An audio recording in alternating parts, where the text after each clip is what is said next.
Good afternoon, everyone, and welcome to our webinar, Embracing Diversity, Exploring Our New Toolkit to Support Inclusion in Long-Term Care. Today, we're delighted to be sharing with you a new resource that we have created to help long-term care homes to move forward on your equity, diversity, and inclusion goals. It's a big topic, one that can sometimes feel overwhelming or hard to even know where to start. We hope that some of the tips and ideas that we share with you today will spark some inspiration for you on your journey. My name is Michelle Fleming, and I'm a knowledge broker with the Ontario CLRI at Bruyere. In a few moments, my colleagues and I will introduce ourselves in more detail, but for now, a couple of logistic pieces before we get started. On the right-hand side of your screen in the handouts box, you can find a PDF of the slides with a place to write notes, as well as a PDF handout that we've developed, which provides a visual at a glance of our toolkit's contents. If you experience any technical difficulties during this webinar or have questions about the content, please just type it in the question box. We will have some time for questions and answers at the end of the discussion.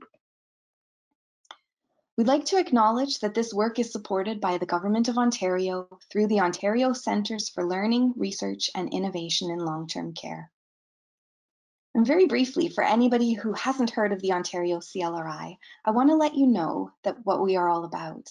The Ontario CLRI strengthens the quality of life and care for residents across the province. We are a program of the Ministry of Health and the Ministry of Long-Term Care, and we act as a resource for the sector to enhance the health and well-being of the people who live and work in long-term care. We do this by providing education and training, sharing research and innovations, and by identifying and developing resources for long-term care homes. The program partners with the long-term care sector to provide solutions for priority issues, including an aging population, increasing care complexity, and workforce excellence. We're funded by the Government of Ontario and hosted at 3 different sites: Baycrest Health Sciences in Toronto, at Bruyere in Ottawa, and at the Schlegel UW Research Institute for Aging. I'll now pass it off to my colleague, Kim. Thanks, Michelle. Hi, everybody. So to begin this meeting, we'd like to start off with a land acknowledgement. In line with the TRC and in the spirit of reconciliation, we begin this webinar by acknowledging the land on which the session was organized. While we are all gathered virtually, the RIA is located on the traditional territory of the neutral Haudenosaunee and Anishinaabe peoples, many of whom continue to live and work here today. This land is promised to the 6 nations that include 6 miles on each side of the Grand River. Today, this place reminds us that our great standard of living is directly related to the resources and friendship of Indigenous peoples. As settlers, this recognition of the contributions and historic importance of Indigenous peoples must also be clearly and overtly connected to our collective commitment to make the promise that and the challenge of truth and reconciliation real in our communities. Personal commitments connect each of us to the statements that become easily taken for granted. So, as a settler, my personal commitment to this acknowledgement is to be reflective of my privileges and the ways my privileges can do both harm and good, and also to listen and ask for support on how I am able to do the best I can in all my relations. Something to note as we go along, as we hope to model facilitation techniques that embody inclusion and support diversity in our learning spaces. So I'm happy to kick off introductions now. My name is Kimberly, but you can call me Kim, and I work as an assistant professor in the Department of Recreation and Leisure Studies at the University of Waterloo. My research program addresses inequities faced by women of color in particular, who work in helping professions like in long-term care. I myself identify as a settler of colonized history and a woman of color, and you can use she, her, hers pronouns to describe me. This topic is important to me because I live the realities of labeling, and I'm impacted by stereotypes, acts of racism, sexism, ableism, and other acts of injustice. As an advocate, I'm committed to supporting community and inclusion through my work and leisure. My name is Ashley, but you can also call me Ash. And I work as a research fellow at the National Institute for Aging at Ryerson University. Alongside that, I'm also a PhD candidate in Aging, Health and Wellbeing program at the University of Waterloo. And my work In my work, I work alongside LGBTQI2S older adults to explore experiences navigating community and/or aging care. And specifically, I identify as a queer woman of settler colonized history of Irish and Dutch descent. And you can use she, her, hers pronouns when referring to me. My given name is Michelle, and as I mentioned, I'm a knowledge broker with the Ontario CLRI at Bruyere. I'm also the project lead on the Ontario CLRI's Supporting Diversity and Inclusion in Long-Term Care initiative. I'm a founding member of the Diversity Committee at Bruyere. And prior to joining the CLRI in 2017, I spent 12 years working in the long-term care sector as manager of social services. I identify as a settler of colonized history of Irish and French descent. I'm a passionate ally, and my pronouns are she, her, and hers.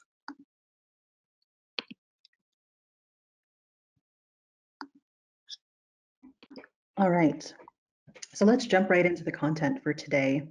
Why is diversity and inclusion important now?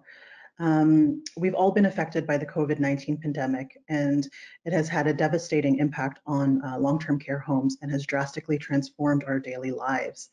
The COVID-19 pandemic continues to have more pronounced effects on populations that are marginalized by society. For example, inadequately housed individuals, migrant workers, frail older adults, and direct care workers who are often racialized in long-term care homes.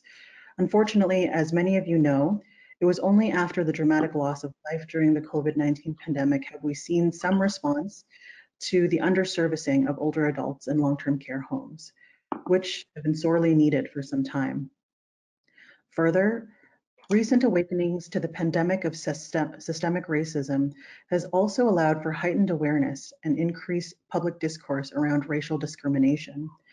There's an African proverb that says, "A child that is not embraced by the village will burn it down to feel its warmth." This powerful quote speaks to how individuals neglected by collective society require recourse and great action to feel loved and connected.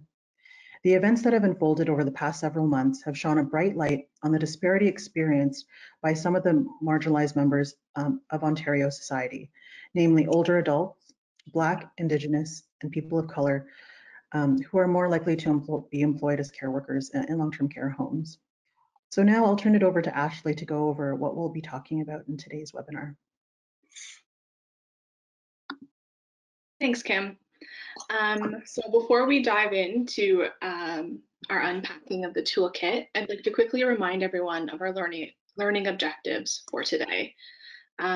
We hope that our presentation facilitates understanding of diversity and inclusion as a critical area of focus for long-term care providers.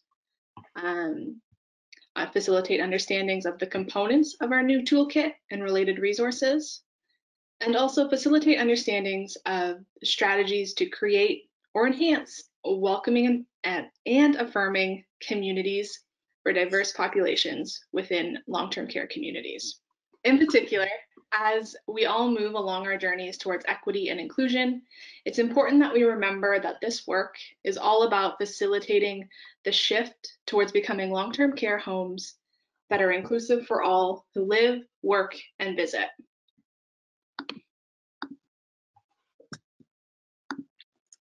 So we're really excited to share with you today the resource that all three of us have spent the last year or so working on, along with our supporting diversity and inclusion advisory group.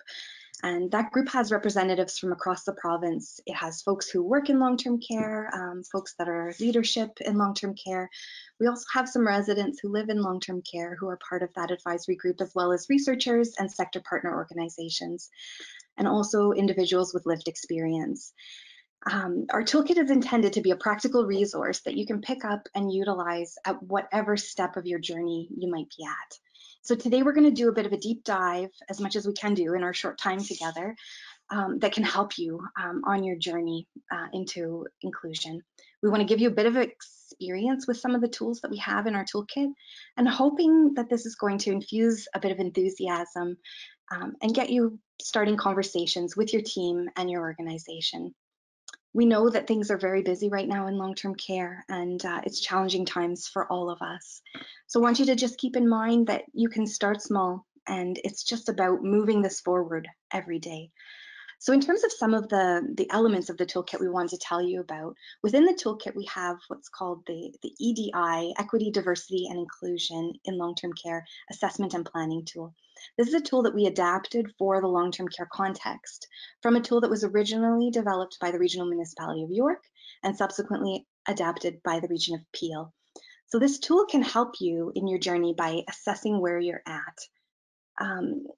The action planning tool that's provided lets you set some kind of concrete steps for action. It's essentially explores 7 impact areas and promising practices within each of those areas, and gives you an opportunity to score yourself based on the evidence that you're fulfilling, whatever that promising practice might be. So you can think of this tool basically as a discussion tool that can help your team to deepen your understanding of equity, diversity, and inclusion. Ideally, it can be completed as a team, so your home's diversity committee, if you have one, with a range of representatives from across the organization. And you want to include, of course, resident representation, family representation, as well as direct care team members, leadership, volunteer, and if you've got a board of directors, somebody from the board as well. You don't need to complete the assessment tool in one session. I know it can look a bit overwhelming at first because it's quite a few pages, but in fact, what you might find is you might just want to focus on one particular area at a time. So perhaps you might choose the HR section, for example. We know that time is in short supply, so feel free to compact it however makes sense.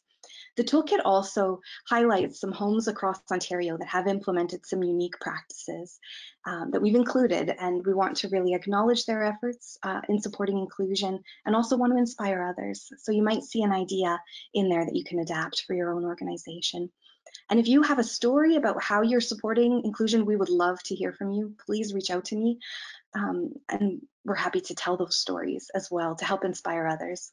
There's also a series of posters that accompany the toolkit, and we're going to tell you more about that in a little bit, but you can see those in the photograph that's there. Our toolkit's available for download on our website, and we're also happy to mail you a copy as well. Okay, so now we're going to shift our focus a little bit and explore some of the components and activities that comprise the toolkit.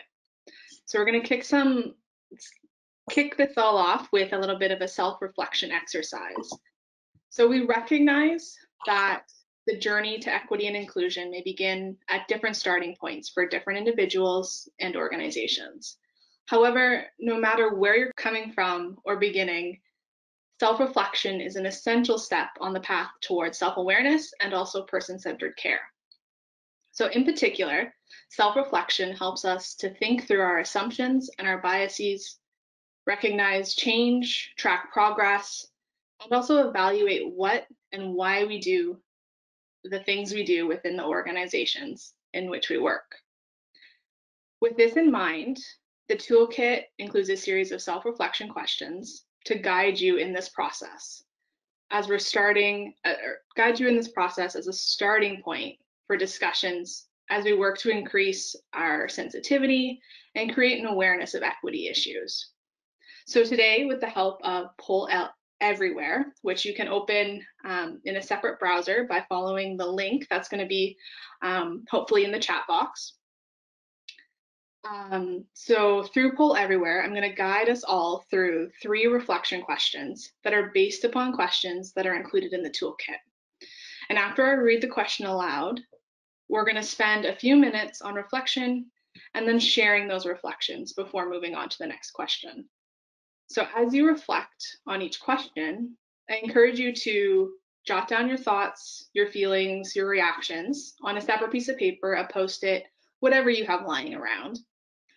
And as you do this, this is going to help you to collect your thoughts, to reflect more deeply on the question.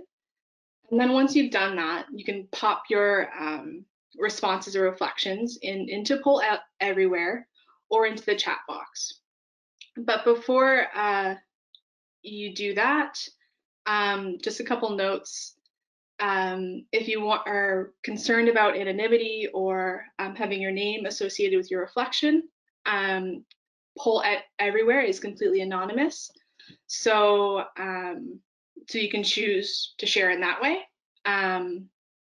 But if you choose to share in the chat box, I'll be able to see the name associated with the response. And so if that's something you're not comfortable with, I strongly encourage you to use poll everywhere. So with that in mind, and regardless of how you choose to share, once we've had a couple minutes to reflect, I'll start sharing some responses for the larger group to hear and unpack, and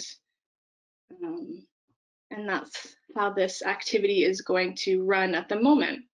So with that in mind, we'll pull up the poll everywhere on the screen in front of you so you can see the question.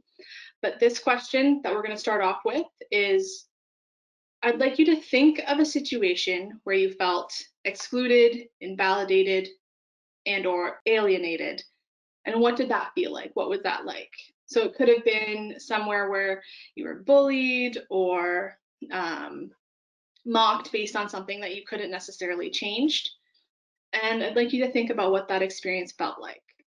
So I'll give you a couple minutes, and as I do, I'm going to play a little bit of some soothing music to facilitate our reflection process.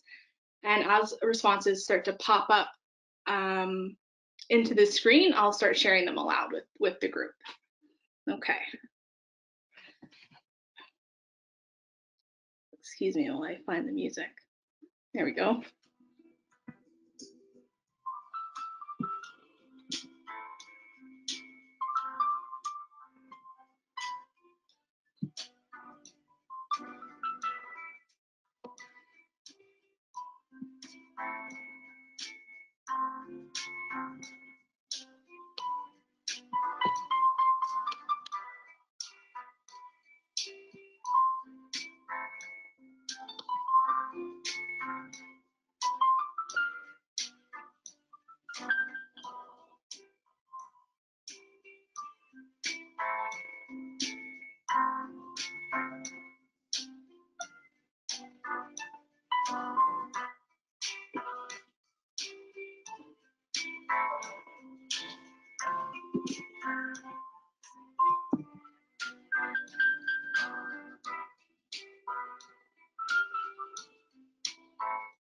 I see some folks that are sharing that they haven't necessarily experienced this before.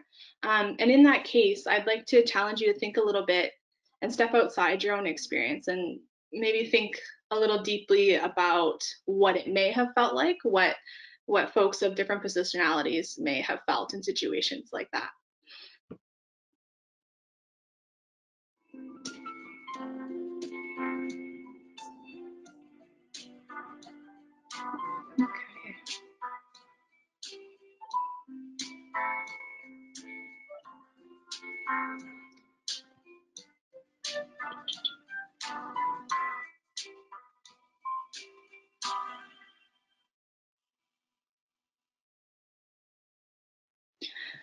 Okay, so we're getting some really great engagement here, and a lot of what I'm seeing is there's folks sharing that they've felt lonely, they've felt less than. There's times where you felt marginalized. There's times where people have been felt dehumanized, lumped into categories. This one's popped up a couple times, lumped into categories or categorized inappropriately based on the assumptions of whoever they're interacting with, not feeling included. And these are some of the things that are great to think about and consider when we're talking about equity, diversity, and inclusion within the homes and settings in which we work. It's starting to think about how our own personal experience may mirror or may resonate with others, and by also stepping outside ourselves and seeing what kind of our culture and the way we interact with people, our organizational culture, and the way we interact with folks may be making people feel excluded, lonely, or not included. Okay, so with that in mind, thank you all for sharing your responses to that first reflection question. And they're still rolling in, and I really appreciate that. I'm sorry I couldn't read more in depth. My screen's actually a little small, but at the time, so I think we're going to move on to the next question. And for this question, I'd like you to think about if you've ever felt uncomfortable about a joke or a statement that you've overheard related to race, ethnicity, gender, someone's appearance, their sexual identity, or their gender identity, and haven't necessarily felt safe to confront the situation. And I'd like us to reflect on what that has felt like, that discomfort. And for those of you who haven't necessarily felt that, or in moments where you did feel comfortable enough to speak up, what did that feel like? How did that situation unfold for you? So I give a couple folks a little bit of time to reflect on it, and then throw your answers into Poll Everywhere or the chat box on the side there. And I'll play some more music while we wait.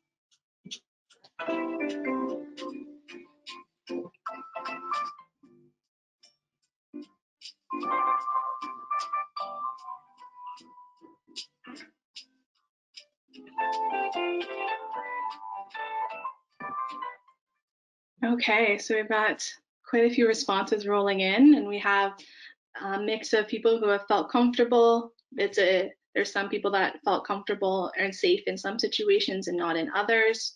And that really shows us that safety and a feeling of comfort is constantly shifting. It's fluid, and it's very situational. So we have people thinking, sharing about situations happening also in supposedly inclusive organizations. We have people who felt very afraid and not comfortable or even able to speak up, and therefore felt silenced and alienated in that way. Some folks have felt uncomfortable about stepping up in situations where someone they know has been misgendered or stereotyped in various different ways. And even there's some comments and reflections happening of people not necessarily within our long-term care organizations and homes of family life, family members making some homophobic comments, or maybe even some transphobic comments. There's people talking about feeling unsupported and unsafe in certain situations. And that is, and as we have these conversations and we start to share and see the ways that people that we're working with, whether they are leadership or someone involved in direct care, and we start to see each other and hear each other's experiences, we get a sense of what's going on within our organizations and our homes. And by getting that sense, we can start to move forward, and the toolkit is there to help facilitate those conversations as well. So with that in mind, we're going to go into our final reflection question for today. And I'd like you to think about whether you feel welcomed and quote unquote normal in your public, institutional, and/or social life. And if you can describe in some way what that feels like, And if the situations where the first response here is that you don't, I'd like you to reflect on what that feels like, and what the organizations you work with, the people you engage with, what would make that transition into feeling included and feeling welcomed. How can we move through that? What are some suggestions for that? And then if there's situations where you are feeling normal and you don't even you've never really thought about what normal is and what normal means, I'd like you to think about that and check in with yourself about maybe some of the assumptions and biases that we've never really been called to think about before. So as you do that, I'm going to play a little bit more music, and we'll get into some sharing.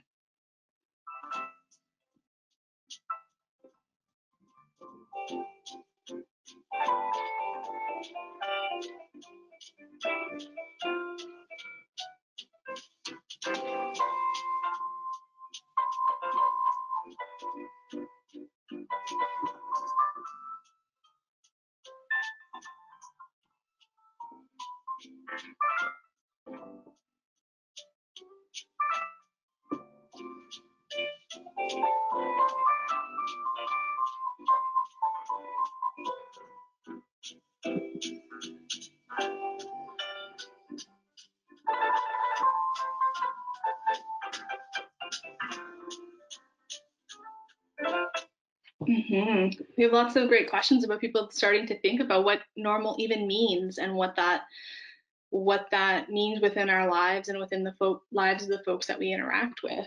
And as we start to think about it and we start to see the ways that people are perceived as normal or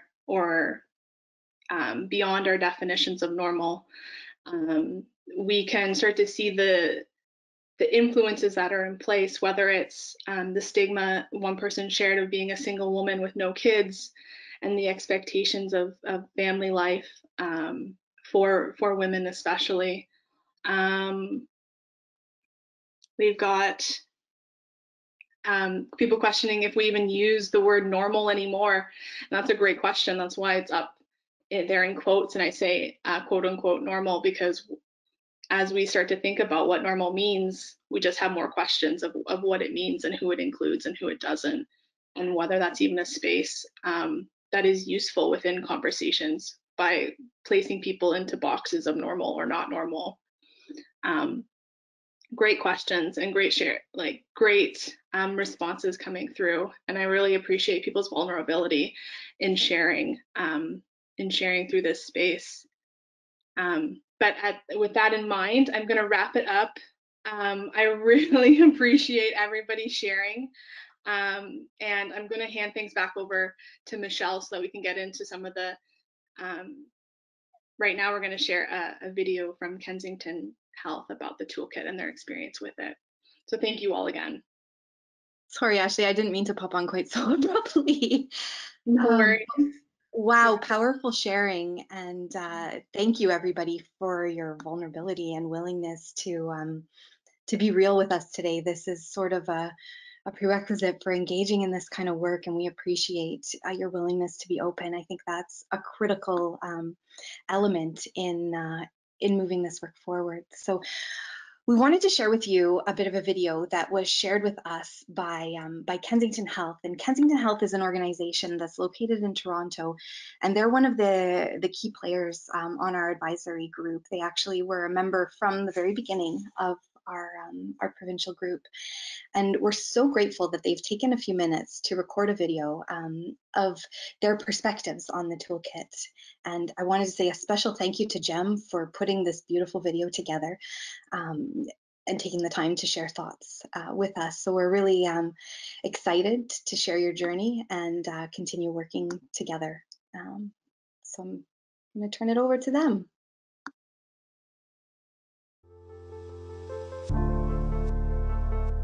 My name is Gemardine Maravella, and I'm the Quality Coordinator at Kensington Health. Kensington Health is a not-for-profit, community-based model of specialized healthcare services including long-term care at Kensington Gardens.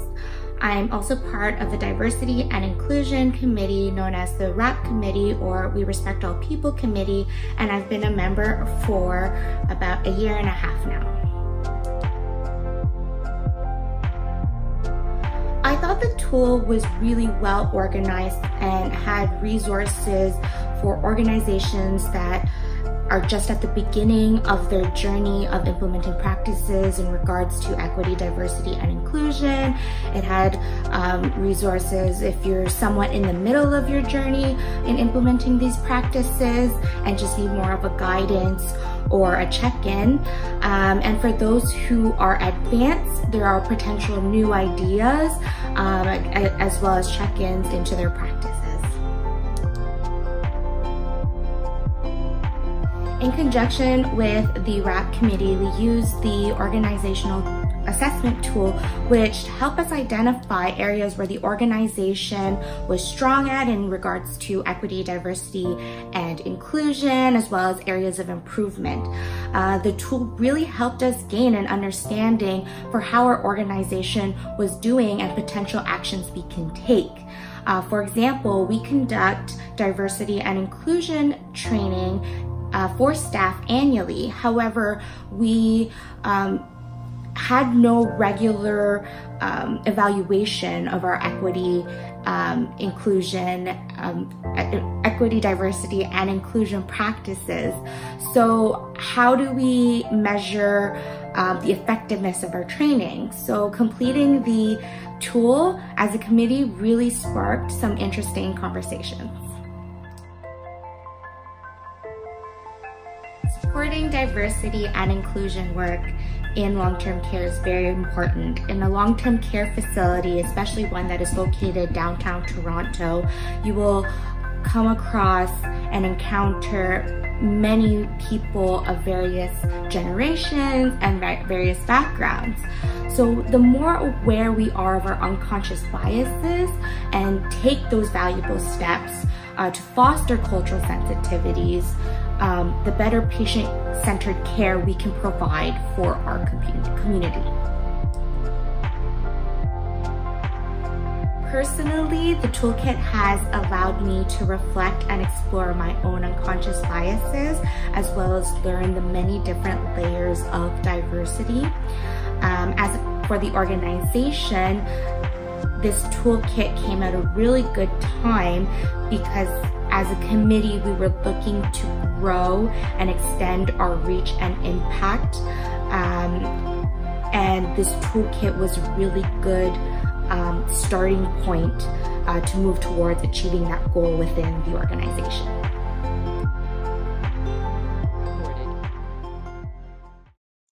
Thanks again so much to Kensington and to Jem for sharing that wonderful video about your thoughts and perspectives about our toolkit. It's really been a pleasure to collaborate with you on the development of this toolkit, and I look forward to continuing to follow your journey going forward.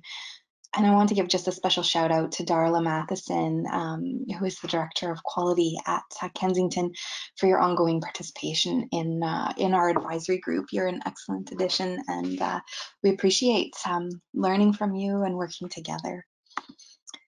So the next thing we wanted to talk about is to go into the 7 impact areas that are covered within the toolkit. So I want to mention that our toolkit is not intended to be read from front to back. It's meant to be a tool that you pick up and you work from it basically wherever you're at. So any work on equity, diversity, and inclusion is not linear, and there's no right way to start or move forward. What's important is that you're taking steps as an organization to start the conversation, and that once it's started, making efforts to keep that conversation going on an ongoing basis. So I'm briefly going to cover each of the 7 impact areas in the toolkit. You might have noticed that the way the toolkit is organized, these impact areas are assessed in the assessment and planning tool that is located in the organizational and personal reflection section of the toolkit. And then within the rest of the toolkit, there's a section for each of these areas. And in those sections, we offer promising practices and stories from some long-term care homes that are based here in Ontario, who have shown some promise and innovation, basically, in the various areas. So we're hoping that you find some inspiration in the ideas that are suggested in each of those sections. So briefly today, we're going to explore a couple of tips from each section that'll hopefully pique your interest and provide you some inspiration for where you want to focus your initial efforts. So the first impact area focuses on what organizations can do from a planning and policy perspective to move forward. We realize this is a big area, and we've pulled together some suggestions on where to start from the toolkit. So the first question you can ask is, does your home have an equity, diversity, and inclusion committee? And if not, it's time to consider starting one. This move doesn't have to come from senior leadership either. Some of the organizations that have had tremendous success have actually had their diversity committee struck by just a handful of people from within the organization coming together as allies. They start having a conversation and ask questions of the organization. Little by little, that group grows, and that group is pretty critical to moving things forward for the organization. Now, if you're in a senior leadership position and you're not sure who might be interested in such an initiative, what you can do is just put posters up for an open call and be explicit that you're looking for diverse perspectives and want ideas from across all levels of the organization, and talk about it and create a little bit of a buzz.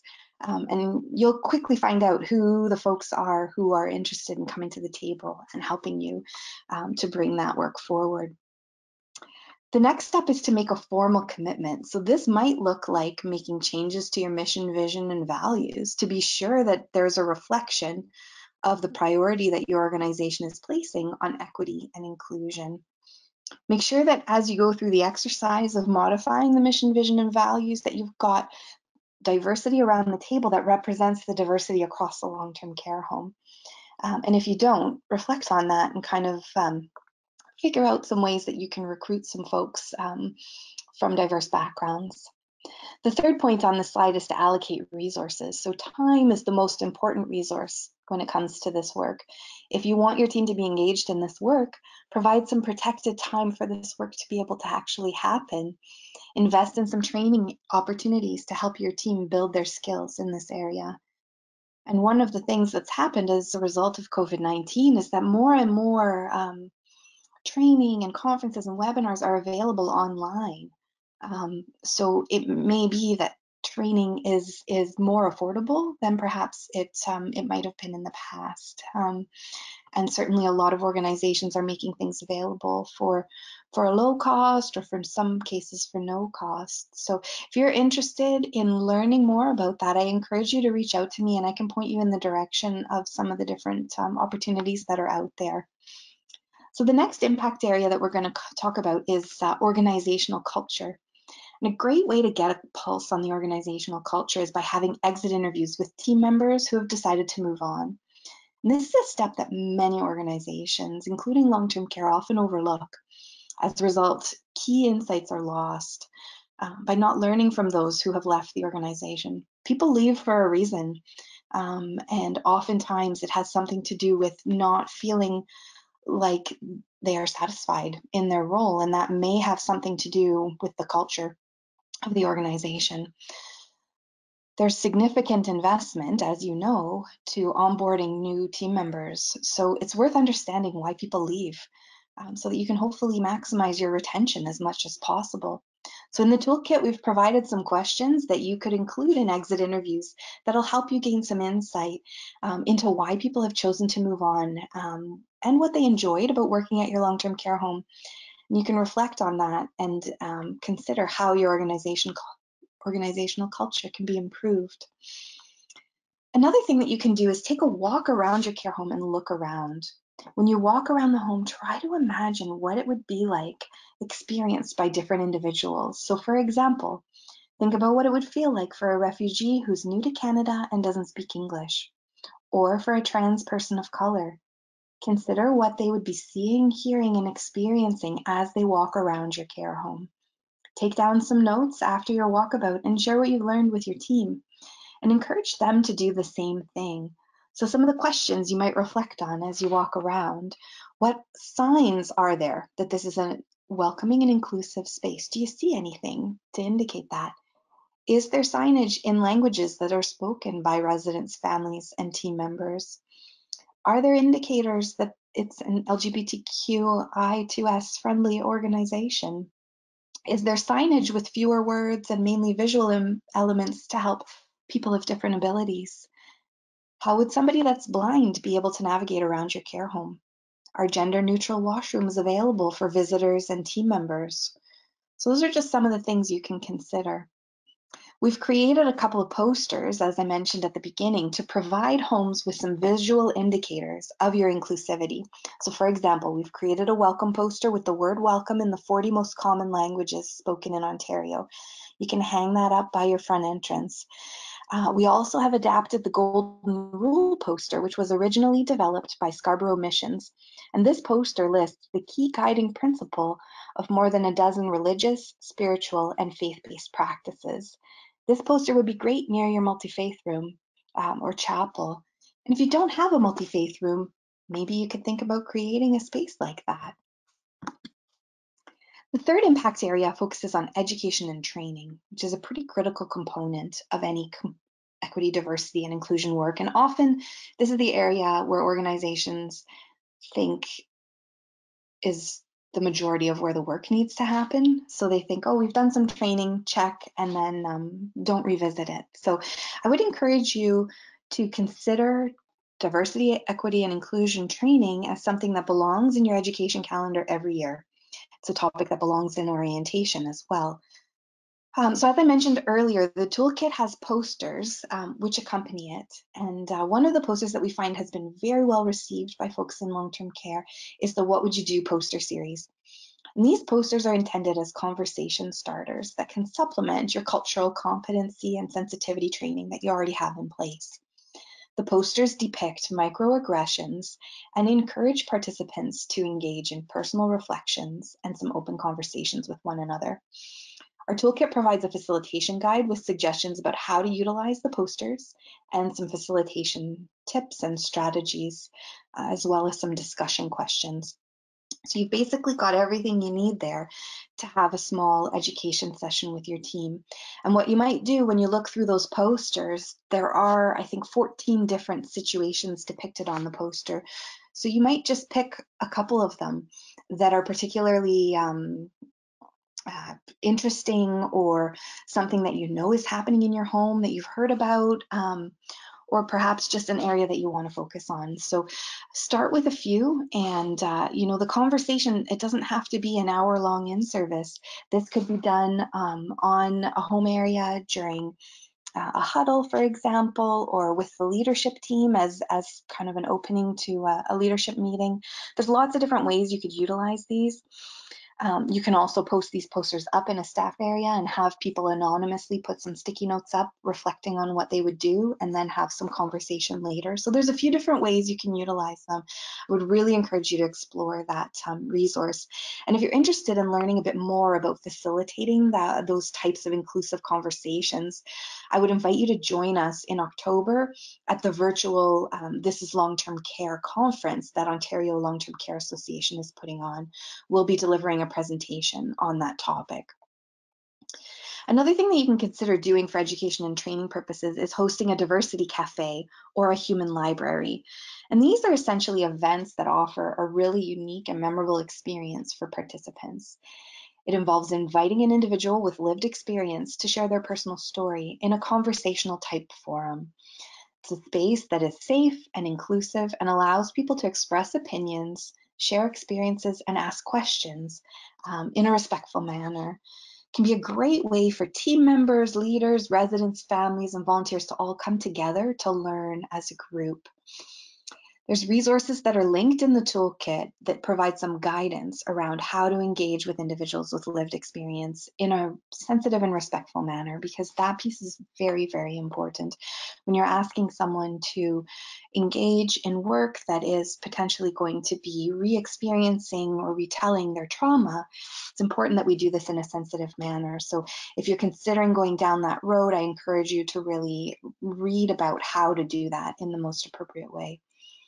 There's also a number of e-modules that are available online. And if you're looking for training material about supporting the LGBTQ community, Rainbow Health Ontario has actually recently released some new modules, including one about LGBTQ aging, and they're freely available until the end of December of this year.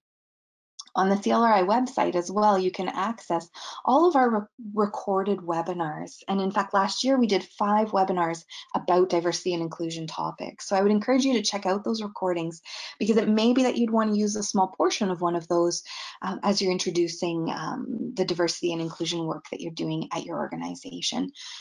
And if you have questions about how you can utilize those, feel free to reach out to me anytime.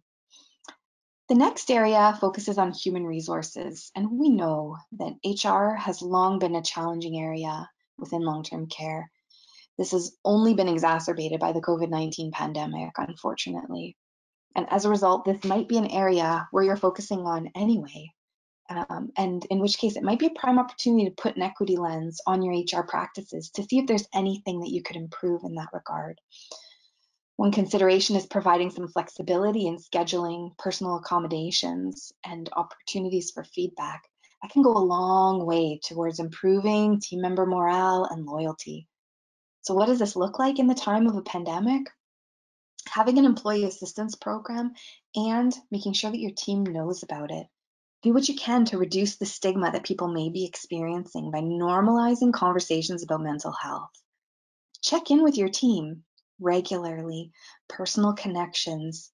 The importance of this cannot be understated, especially in these times. Get to know your team. Make an effort to learn about their life outside of work. You have no idea the journey that someone else is on or the struggles that they may be living with every day.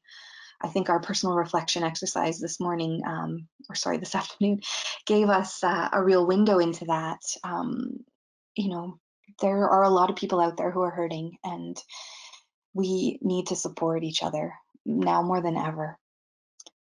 Consider if there's ergonomic accommodations that you can perhaps make.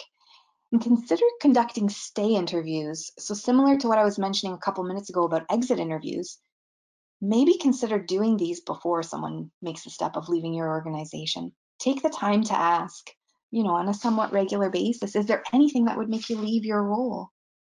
Find out if they have unmet needs or frustrations, that you can maybe make some accommodations to improve their experience, or at least talk about what they're feeling.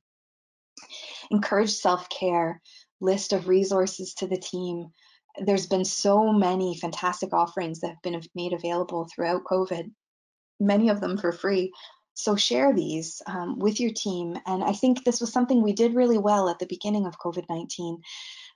But I think, especially as we enter the fall and winter, worth revisiting and remembering to share that information again, because just because it was shared a couple of months ago doesn't necessarily mean that people were in a place where they could, take it all in. The toolkit also provides some tips for recruiting a diverse workforce and some sample interview questions to help ensure that you're getting your hiring and recruiting done in an inclusive and equitable manner. So I would encourage you to really explore that section. The 5th impact area focuses on community capacity planning, and local and cultural community groups are and always have been a very valuable resource for long-term care homes. Many of these connections have unfortunately been cut off due to COVID-19, but it's worthwhile to consider along our journeys towards equity and inclusion. And for example, perhaps it's possible to shift to maintain that connection in a virtual format. At Bruyere, we recently engaged with the Ottawa Senior Pride Network for some sessions on how to be an ally, and they were done virtually and were a tremendous success.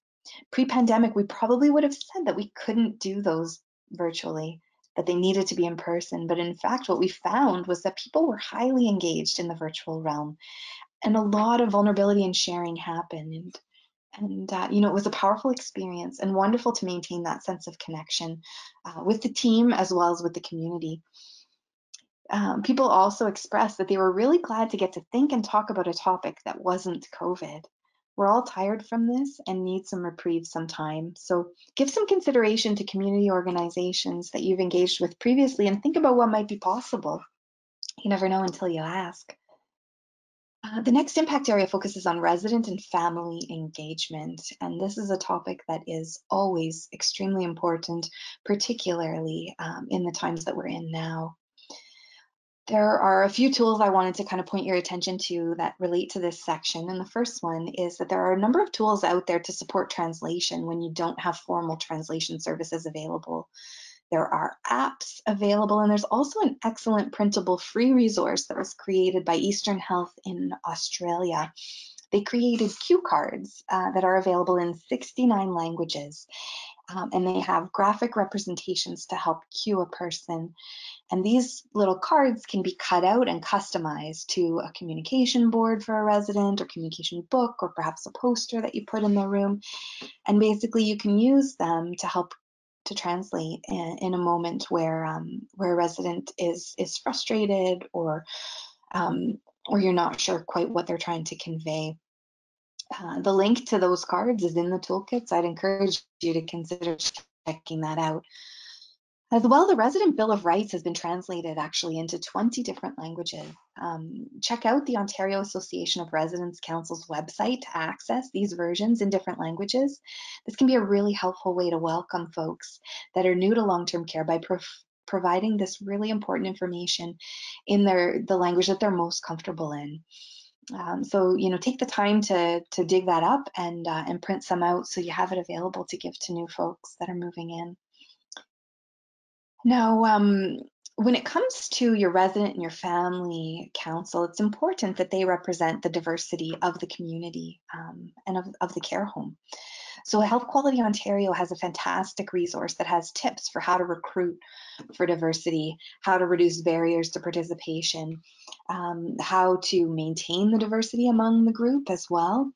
And many of these suggestions that are in the booklet that's linked in your slides there can actually be used for any other committee or working group within the organization where you're wanting to have diverse perspectives around the table. So if you're looking around the table and realizing that you don't have a lot of diversity on your committees, perhaps on your board of directors even, I would encourage you to check out this resource because it's quite good and will give you some strategies. And when we can't as easily engage with family care partners, it's really important to remember that the need for communication that they have for you to communicate with them does not go away. In fact, during this time, it's been only elevated, as many of you probably are already aware. But make effort to reach out to families virtually, individually, and also by hosting town halls. Keep in mind that making these sessions as accessible as possible, you can do that by offering it at different times of the day, by providing a recording of the session, by adding subtitles, and you can actually do that using YouTube. Automatically, YouTube will add subtitles to a video that you upload there. One of the things you'll need to do is just kind of go through it afterwards just to make sure it's accurately transcribed. Sometimes, depending on how words are pronounced, it's not 100% accurate, but that's a great way to get your town halls accessible to your whole community by offering them in that way. And check out if there's any local organizations that are providing technology to help isolated seniors. There's organizations popping up all over the province, and they're helping to equip folks who may not have access to technology with the tools they need to stay connected. Here in Ottawa, there's an organization called Connected Canadians that has been doing just that. For various folks, seniors that are living in the community, as well as folks living in long-term care. So they're connecting them with loaner tablets, and then also providing them with some instruction virtually on how to use it. So they're a fantastic resource. Another important consideration during this time where people coming into long-term care has been significantly reduced, it's important to have dialogue with the resident to find out who they want to be kept connected to and help them maintain those connections. The default for us is often to correspond with whoever the substitute decision maker or power of attorney is, but residents might have good friends or chosen family that they're used to seeing, who now they're missing. So make sure that somebody from the organization is connecting with the residents to make sure to keep them in contact with people they want to be in contact with. Our seventh and final impact area looks at long-term care service provision. So this is a really important area again, particularly right now. Residents who are moving into our homes during COVID-19 have been put in extremely challenging situations with the requirements for isolation period after they've moved in, with family not being able to visit. As you all know, these transition times were challenging for folks in normal times before all of this. So now with COVID, the challenge has only been exacerbated. So getting to know the resident's unique identity is even more critical at this stage. So in the toolkit, we've provided some questions to get to know the resident's unique identity. And these questions are framed in a sensitive, respectful way that will also draw out some information that will help you to learn about the person in a way that's sensitive to cultural diversity. When we get to the exercise that Kim will lead us through around the diversity wheel, she'll talk a little bit more about this as well. Conversations around cultural rituals and practices around death and dying are important to have with residents and families, especially now in the time when COVID-19 has changed so much for us. These conversations require significant sensitivity, even at the best of times. The Canadian Virtual Hospice offers an excellent resource if you want to learn a bit more about this topic. People from various cultures share their stories and wisdom about living with serious illness, end of life, and grief to support others. So we'll be sure to include that link in the recording. Now I'm going to pass it over to Kim. Great, thank you, Michelle. We wanted to end off the webinar today in talking about the diversity wheel exercise. As Michelle talked about, it's really important to learn about our residents' unique identities and stories to best enrich our care. So a little bit about the diversity wheel. It was created in 1990 by individuals named Marilyn Loden and Judy Rosner, and later adapted by the Cultural Competence Learning Institute. As you can see by the concentric circles, the diversity wheel presents a number of different ways our identities are shaped by society around us, including internal, external factors, organizational, temporal factors, and as well as structural oppressions like isms. So here we want to talk about the need to consider the full meaning of diversity and intersectionality, something I'll talk about in the next slide, in order to actively engage and connect all residents. So just a quick note that this is just one way to think about our position in the world. There are many ways we can do this. It's just one way to think about the many hats that we wear and labels attached to our person. It's not definitive. It's just simply one way of imagining the different layers that influence our experiences. So when you use this in your practice, the purpose of this wheel is to begin the conversation about your social location and think about how it might impact the services you provide and the experiences residents might have in long-term care homes, and as well as employees working in long-term care homes.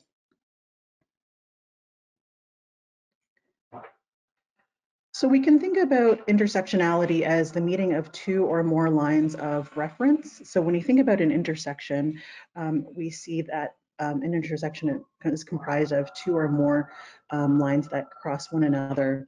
With regards to identity, intersectionality refers to the meeting of one or more of those social labels that we wear on a day-to-day basis, and what those social effects are of those identities when they're lived together. Intersectionality refers to the diversity within individuals, and everybody can be part of this conversation because we all live in bodies that occupy different categories of labels. So depending on the context, these multiple labels work to configure different levels of privilege and oppression. So we would be really amiss not to acknowledge the contributions by Dr. Kimberly Crenshaw, who coined the term intersectionality, and the rootings of this movement and this theory in Black feminist thought. So this is how we've taken up intersectionality, and this is where it's been rooted. So back to how we can implement the diversity wheel in our day-to-day practices. We'll move on to the next slide. We can start by writing 5 words that best describe who we are. So the example that I'm using is the 5 words that I've chosen for myself are woman, person of color, credentialed, urbanite, and new mother. So the purpose of these, the right and reflection piece of this exercise is to locate one's position amongst a diversity of identities, and then to think critically about one's position, about how one's position might foster positive or negative experiences everyday life. So with these 5 words, we can plot our 5 words on the diversity wheel to see how we experience our day-to-day life as through power and in privilege and oppression, and how others might, from different other positionalities, might experience their lives and living with their 5 words as well. So if you click to the next slide, you can see that you can conduct this activity as an individual reflection or as as a reflection with a larger group. And if we click to the final slide here, you can see that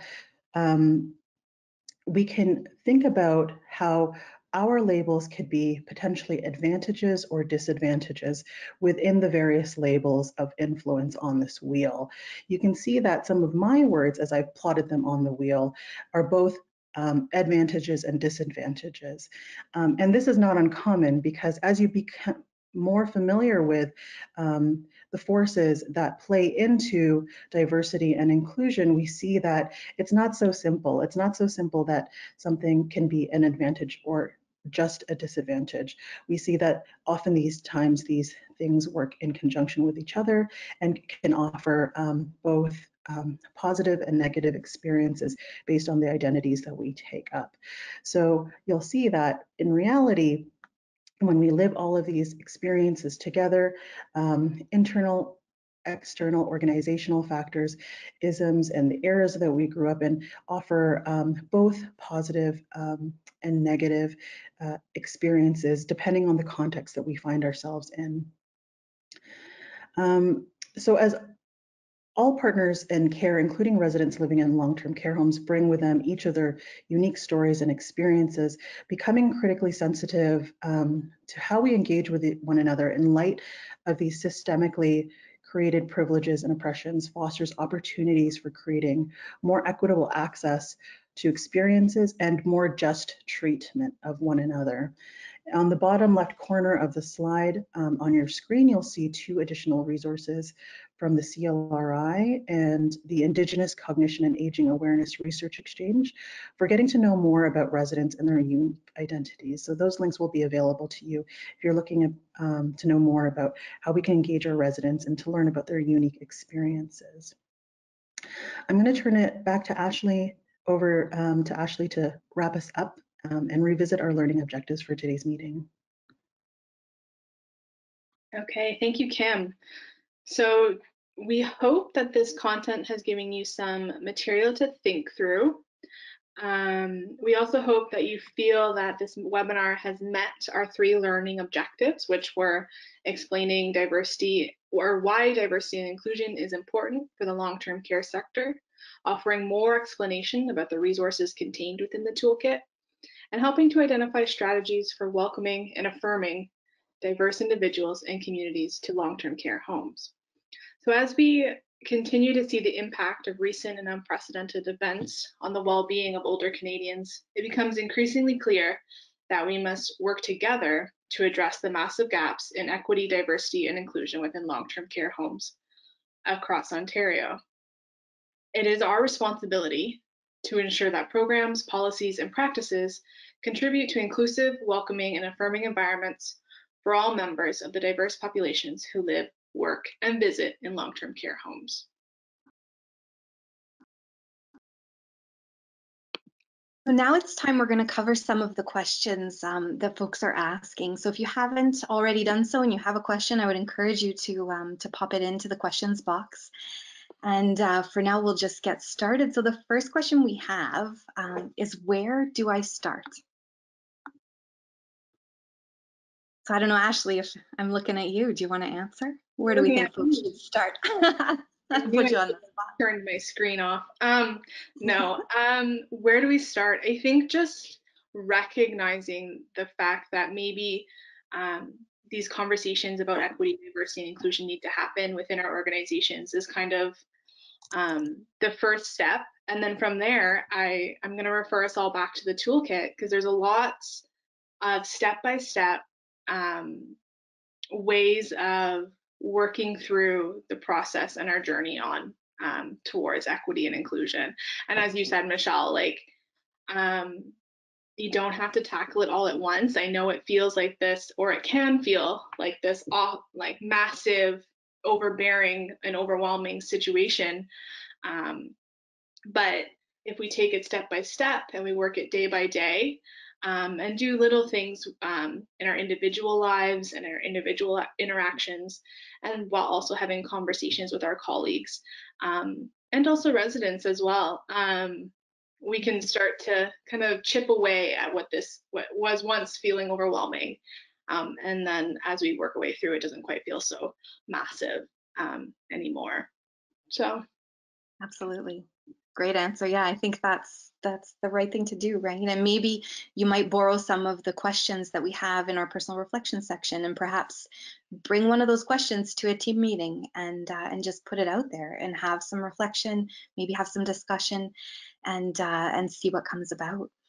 But there's no right way, as we've said, you know, and this webinar is going to be recorded and available later. So, you know, perhaps you could share this link with your team for folks that might have missed it, and see what kind of conversation gets spurred.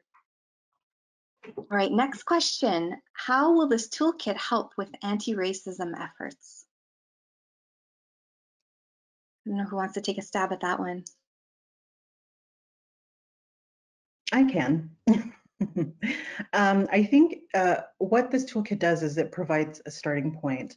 No matter where folks are in their diversity conversations, and especially with all that's happening with the BLM movement, it gives people a starting point for how to bring these topics up.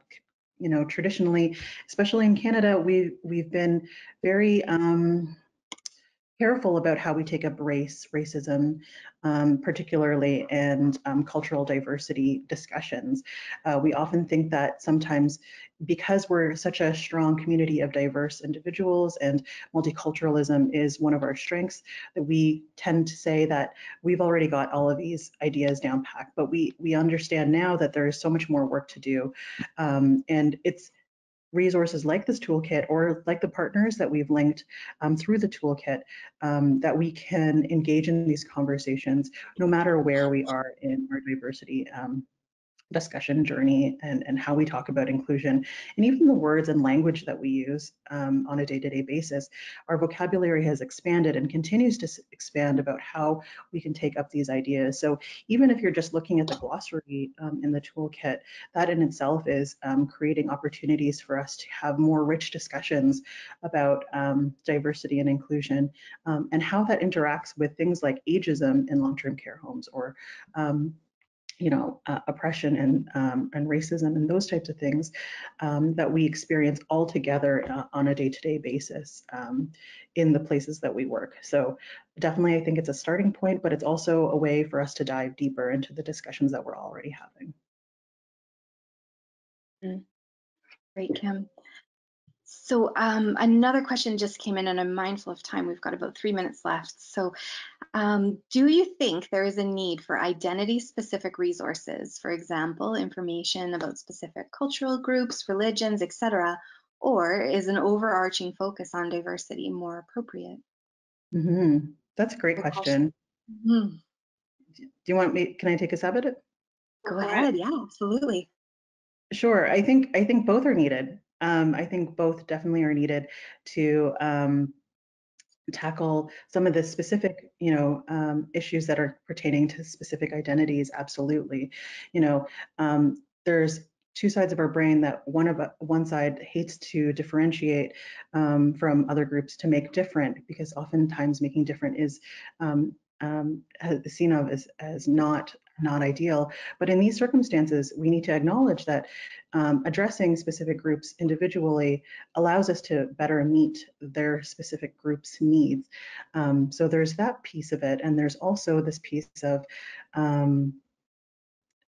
sorry, I'm looking back at the question, the overarching focus on diversity and inclusion. When we think about things like power and oppression and privilege, these ideas and notions run through all conversations related to diversity and inclusion, right? So when we have conversations at that level, we can say how people are located and feeling and influenced by the circumstances that they find themselves in and the systems that they find themselves navigating when we take it to that level. So yes, there are commonalities, absolutely, that run through all of the different groups, but absolutely there's a need to focus on age, ability or disability, sexism, sexual orientation, religion, cultural specific needs, and so forth. So we need everybody to be part of these conversations to make it all work.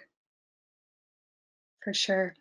So I think we have time for one last question, and I'm noticing that we have quite a few questions coming in. So I think what we're going to do with the questions we don't have time to answer is that we will prepare a document with the answers to those questions. When we circulate the recording, we'll circulate these questions and answers as well. So I think for the last question that we're going to answer, as a family member of a resident in long-term care, any suggestions on where I might begin? How do I engage the home in this discussion and work? Great question. Yeah.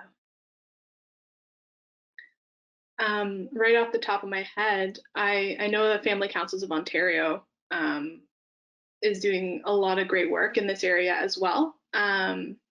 So if there is opportunity to connect with them and have their support and having conversations, and not necessarily having to feel like you're going it alone, to also have their support as well. But in general, I think just start talking to people who are supporting your loved one, talking to people, kind of talking to other family members in the home, kind of getting a sense of people's experiences and what kind of the community is on board with, and having those conversations, and then potentially bringing it to leadership, and saying that this is something we're interested in, like how can we work together to start these conversations and to have discussions, and then say, oh, I heard about this great toolkit and it's got great steps, and then use that to help guide conversations as well, for sure.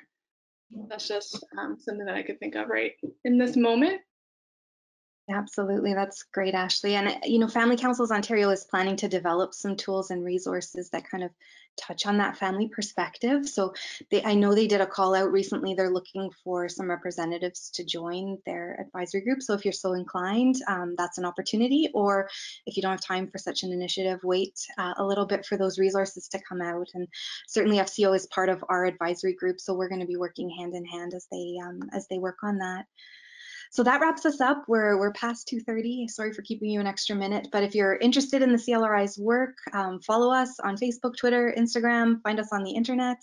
The website for the toolkit is just clri-ltc.ca/embracing diversity. And if you're interested in joining our advisory group, reach out to me. We had our contact info up on the screen, and the slides are there for you to download. We'll also email those out to you, and they'll be available on our website along with the recording in about a week's time. So thank you everybody so much for being here today. We really appreciated the opportunity to dialogue, and look forward to more. Take care. Thank you. Thank you.